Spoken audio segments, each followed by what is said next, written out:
I have been thinking about uncertainty lately. Not something to get past, but as something we're shaped by.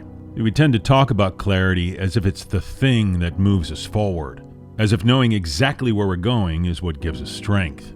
But when I look back at the moments that actually changed me, clarity usually wasn't there. What was there was uncertainty, friction, a sense that I was being asked to move without guarantees.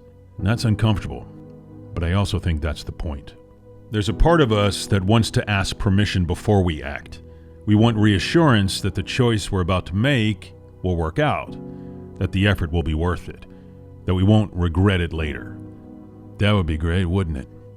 But life doesn't really work that way. Most of the time, the only thing available to us is a decision made in partial darkness. And that is where hesitation shows up. Not because we're weak, but because we're aware. We understand that choices carry weight. We understand that once you move, something changes. And when you care about your life, about who you're becoming, that moment before action can feel heavy. I don't think hesitation is the enemy. I think it's often a sign that something meaningful is at stake. The problem comes when we interpret hesitation as a reason to stop instead of a moment to listen. Uncertainty has a way of exposing us. It removes the scripts. It strips away the false confidence that comes from certainty, and what's left is a more honest version of ourselves, one that has to decide based on values instead of outcomes. That's where we're forged. Not in the moment where everything lines up, but in moments where we have to choose without knowing how it ends, where we have to act without being able to fully see the path, where the only thing we can rely on is our willingness to take responsibility for the step itself. Obstacles play a similar role. We often talk about obstacles as interruptions, as things that delay progress, but I don't think that's entirely true. Obstacles are rarely random. They tend to appear at the exact point where growth is required. They slow us down just enough to force a different level of engagement. They ask more of us. They ask us to refine how we think, how we respond, how we show up when things don't move on our timeline. And over time, that pressure shapes us. It builds capacity, it strengthens discernment, and it teaches us how to stay present when we don't think we have control. That kind of strength can't be downloaded, it can't be skipped, it has to be lived. There's a particular kind of courage that shows up here. Not the dramatic kind, not the kind that looks bold from the outside, but the quiet courage of choosing to move anyway, of taking a step when the outcome isn't clear, of trusting that you can adapt, learn, and respond as things unfold. That trust doesn't come from optimism, it comes from experience, from realizing that you've navigated uncertainty before, that you've survived moments you once thought you couldn't handle, that you figured things out along the way even when you didn't know how at the start. We forget that.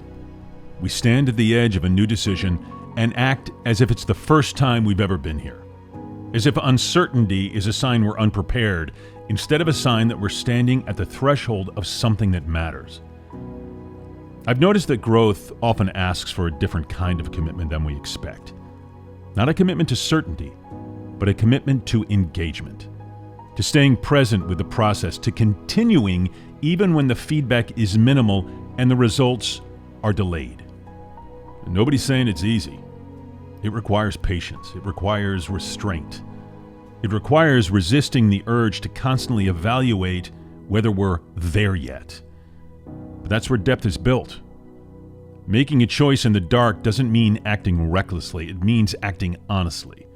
It means listening closely to what feels aligned, even if it's uncomfortable. You may not want to hear this, but it means recognizing that waiting for perfect clarity can sometimes be a way of avoiding responsibility for our direction.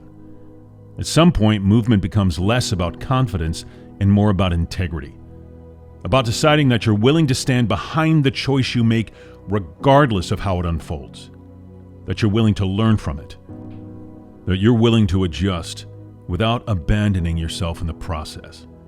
That's not weakness, that's maturity, and that's full responsibility. If you're standing in uncertainty right now, if you're feeling the weight of not knowing what comes next, it doesn't mean you're lost. It means you're being shaped. It might mean you're being asked to trust a deeper part of yourself, that part that doesn't need guarantees to move forward. The step doesn't need to be loud. It doesn't need to resolve everything. It just needs to be honest. Uncertainty doesn't exist to stop you. It exists to strengthen you as you move through it. I want you to listen to this. Every time you choose to engage instead of retreat, you're becoming someone who can handle more than you once thought possible. That's how momentum is built.